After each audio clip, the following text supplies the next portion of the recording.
Yeah, I would. I'm actually gonna agree to that. Like, the only reason I like Vertigo, and I have to be honest with myself, is because we're good at it, and it's new, it's fresh, right? Okay. Yes, and that is honest, because you can sort of like boil Vertigo down to you work A ramp, and teams have so good utility on A ramp, like you're not. That's why I say you can't op there. Like you can't get a pick with the op there.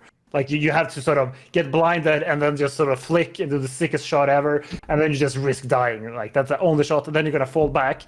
And then if you fall back as CT always have the option to turn it into a coin flip. And with the coin flip, I mean A after plants. Where it's like there's smokes everywhere and people jumping onto the sides and the Molotov. Sure. And like people pretend to know what they're doing. Yeah, they don't, of course not. Yeah, like I have no fucking idea. It is as chaotic as like we have skilled players who get 2 headshots in the end. It's like, yeah, very coordinated retake. Yes. Like, yeah, I guess there's one good pop flash and it's like the easiest line ever. And now you know how to retake A. Sure. I will even admit, like, listen, that makes it exciting if you're watching it as a pro match. Yeah, like no one knows what's going to happen on this retake. But I agree, it's not beautiful Counter-Strike, is it? It's like there's a lot of luck involved in that. Yeah, I do actually think Inferno has the same problems in a lot of ways. Yes. Yes. Yeah, whereas it's like you're CT and it's like you have the utility trade in Banana, and then you're pushed into a situation of CT is like, we have to go 4A or 3B. Yeah. And you guess right, and you have some like analyst is like, "Oh my God, Threat is the best coach in the world." It's like, yeah, there you go. I have no fucking idea what I'm doing. Yeah, that's actually what I'm trying to tell Amp is like, just be confident in your calls, right? It's like, guys, I have a read, go B, because at least then the players actually commit to the stack. Yeah, because I think that's one of the bigger problems with teams on Inferno. That the good teams, they do commit to the stacks. The bad teams, they sort of. It's like, we're stacking here, but we heard a flashbang on A, so maybe we should sort of see what's going on. And you're like this awkward 44 after plant, and you lose all the weapons. And it's like, wasn't the point to stack and save the weapons?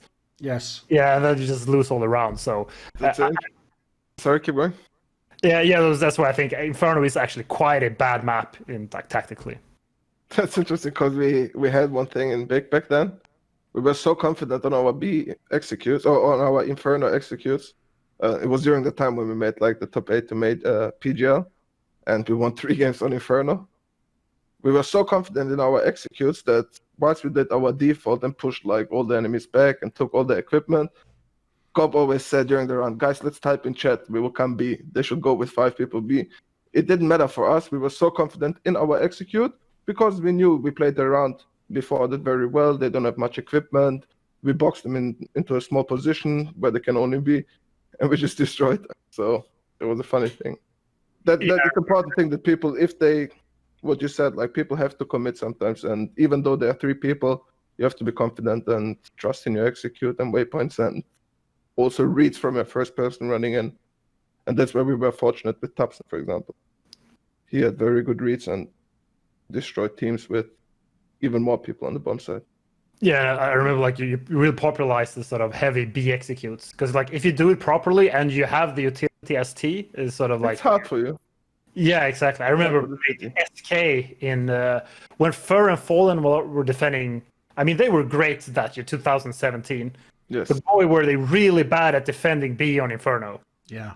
Yeah, they were atrocious. Like we went B all the time. I remember it was the semi-final of Oakland. And we went B, we won.